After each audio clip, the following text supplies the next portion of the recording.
Anda masih bersama kami di Berita Padang. Bagi Anda yang baru saja bergabung, kami hadirkan kembali 3 berita utama pada pagi hari ini.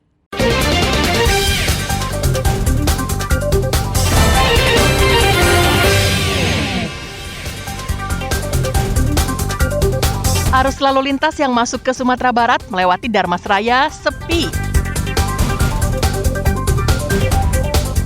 Mayoritas kejahatan yang terjadi di Sumatera Barat adalah kejahatan tradisional, yakni tindakan kriminal yang dilakukan secara konvensional. Namun demikian, secara nasional, penyalahgunaan narkotika di Sumatera Barat menduduki peringkat ke-6 dari 38 provinsi.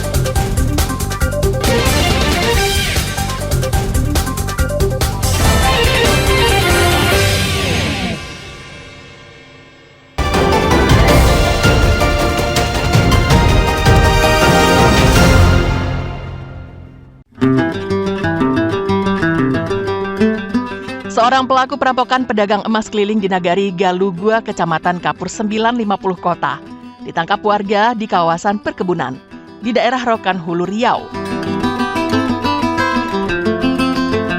Roni Sahnandar ditangkap warga usai keluar dari persembunyiannya karena kelelahan dan kehabisan bahan makanan. Kepada warga, Roni mengaku jika dirinya adalah penggergaji kayu yang ditinggal teman-temannya di hutan.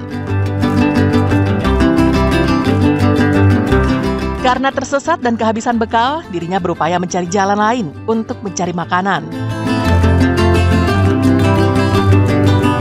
Karena didesak warga, Roni pun akhirnya mengaku jika dirinya adalah salah satu dari kawanan perampok yang melakukan aksinya di Nagari Galugua beberapa hari lalu. Roni juga mengaku jika aksi perampokan itu dilakukan bersama 4 temannya. Setelah sukses merampok, mereka membagi hasil rampokannya dan kemudian berpencar.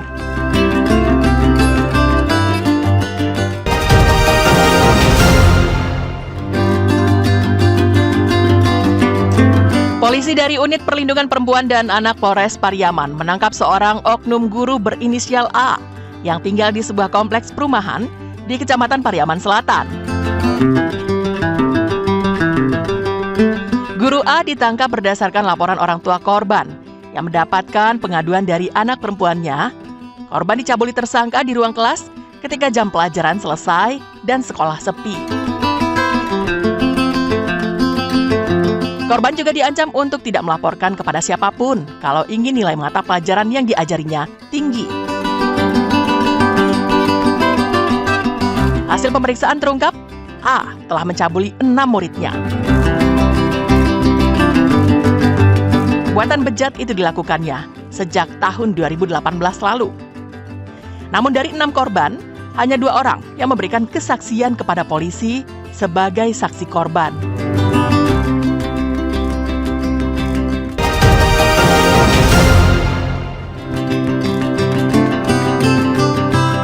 Tujuh dari 8 tersangka kasus dugaan korupsi pengadaan alat praktik SMK ditahan jaksa. Mereka terdiri dari 4 ASN di Pemprov Sumbar serta 3 orang rekanan. 4 tersangka merupakan ASN di lingkungan Pemprov Sumbar, diantaranya sebagai kuasa pengguna anggaran, PPTK, guru di SMK Negeri 1 Padang, dan Kepala Biro Pemerintahan dan Otonomi Daerah Pemprov Sumbar. Kasus terjadi pada 2021 lalu terkait pengadaan peralatan praktik untuk SMK di Sumbar dengan pagu anggaran 18 miliar rupiah.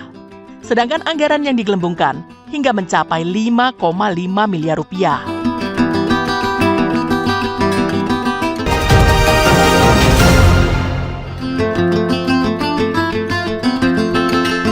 Mahkamah Konstitusi mengabulkan seluruh gugatan Irman Gusman untuk dapat ikut pemilihan anggota Dewan Perwakilan Daerah Republik Indonesia. Sidang Mahkamah Konstitusi yang dipimpin ketuanya Suhartoyo memerintahkan kepada KPU Sumatera Barat untuk menggelar pemungutan suara ulang di seluruh TPS di Sumatera Barat.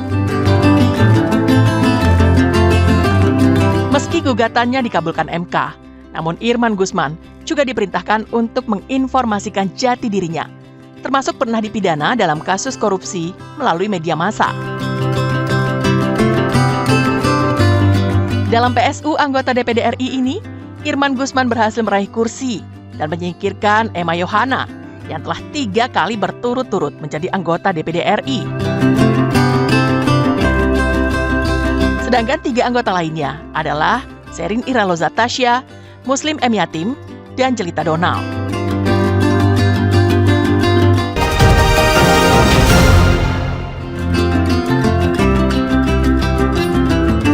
Kasus kematian bocah 13 tahun bernama Afif Maulana di bawah jembatan Kuranji. Disebut Kapolda Sumatera Barat karena melompat dari atas jembatan Kuranji akibat takut ditangkap polisi. Peristiwa itu berawal saat 30 polisi dari Polda Sumbar dan 7 orang dari Polresta Padang mengetahui adanya tawuran di Jalan Bypass, tepatnya di daerah Kuranji. Mereka bergegas menangkap para pelaku tawuran. Sesampainya di lokasi, yakni di jembatan Kuranji, terjadi aksi kejar-kejaran antara polisi dan para pelaku tawuran.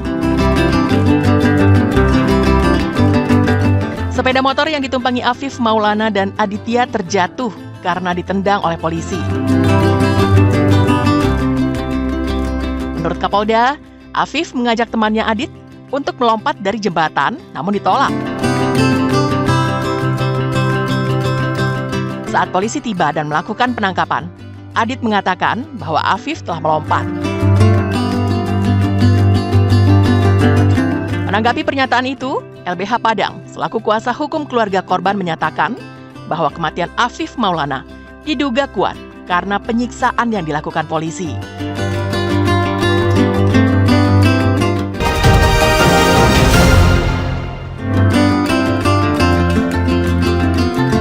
Dua oknum guru di salah satu pondok pesantren Madrasah Tarbiyah Islamiyah di Agam mencabuli 43 santri laki-laki yang masih di bawah umur di ponpes tempat mereka mengajar. Tim Opsnal Polresta Bukit Tinggi menangkap kedua pelaku serta menyita sejumlah barang bukti. Polisi telah meminta keterangan para saksi, baik saksi korban maupun saksi lainnya. Aksi bejat mereka lakukan sejak tahun 2022 lalu. Modusnya, pelaku minta dipijat. Setelah itu pelaku mencabuli para korbannya. Para korban hanya bisa pasrah karena diancam tidak naik kelas. Kasus terungkap setelah salah satu korban melapor kepada keluarganya.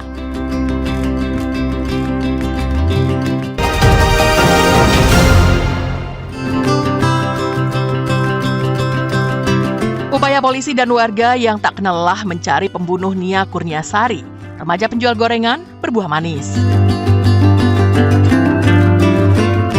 Tersangka bernama Indra Septiawan ditemukan sedang bersembunyi di atas loteng sebuah rumah yang kosong di Korong, Padang Mantuang, Nagari Kayu Tanam, Padang, Pariaman. Dengan susah payah, polisi akhirnya bisa menurunkan pria berusia 31 tahun itu dari loteng ke lantai rumah. Warga yang emosi berupaya untuk menghakimi Indra, namun aksi itu berhasil digagalkan polisi. Polisi harus bekerja keras membawa buron yang sempat kabur selama 11 hari tersebut ke Mapolres Padang Pariaman yang berjarak lebih dari 10 km dari lokasi. Pasalnya, tertangkapnya pelaku langsung beredar di media sosial dan serta-merta ribuan warga memadati lokasi. Akhirnya, dengan susah payah, polisi berhasil menaikkan lelaki itu ke mobil untuk dibawa ke Mapolres Padang Pariaman. Tapi masalahnya belum tuntas. Mobil polisi dihadang ribuan warga yang emosi. Mereka meminta polisi mengeluarkan Indra dari mobil. Dengan dikawal polisi bersenjata, mobil pelaku berhasil meninggalkan lokasi.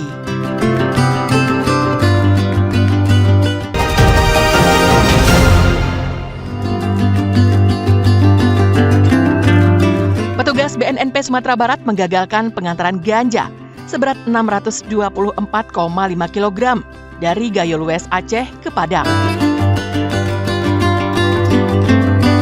7 tersangka ditangkap di Pasaman dan dilanjutkan pengembangan di tanah datar. Mereka yang ditangkap adalah pemesan dan perantaranya. Di Pasaman, petugas menyita daun ganja kering seberat lebih dari 504 kg. Selanjutnya, petugas melakukan pengembangan di rumah salah seorang tersangka di tanah datar dan ditemukan daun ganja kering seberat lebih dari 110 kg yang disimpan di sebuah lemari. Ganja ini dipesan oleh seorang bandar dari Batu Sangkar Tanah Datar. Sedangkan perantaranya adalah seorang residivis kasus yang sama.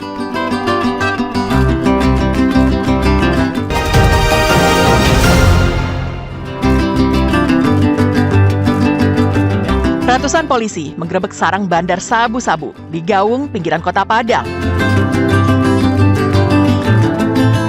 Penggerebekan dengan jumlah personil yang banyak dan bersenjata lengkap dilakukan polisi karena kawasan Gaung disinyalir sebagai kampung narkoba. Saat penggerebekan kali ini, petugas berhasil menangkap 7 warga Gaung yang disinyalir sebagai kaki tangan bandar sabu-sabu.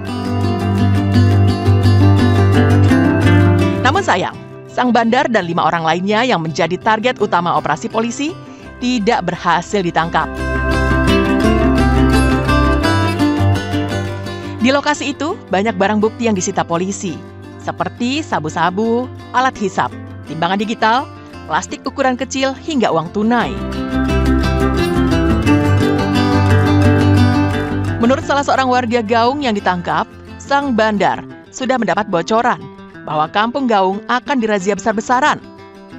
Itu sebabnya mereka sudah kabur lebih dulu sebelum polisi datang.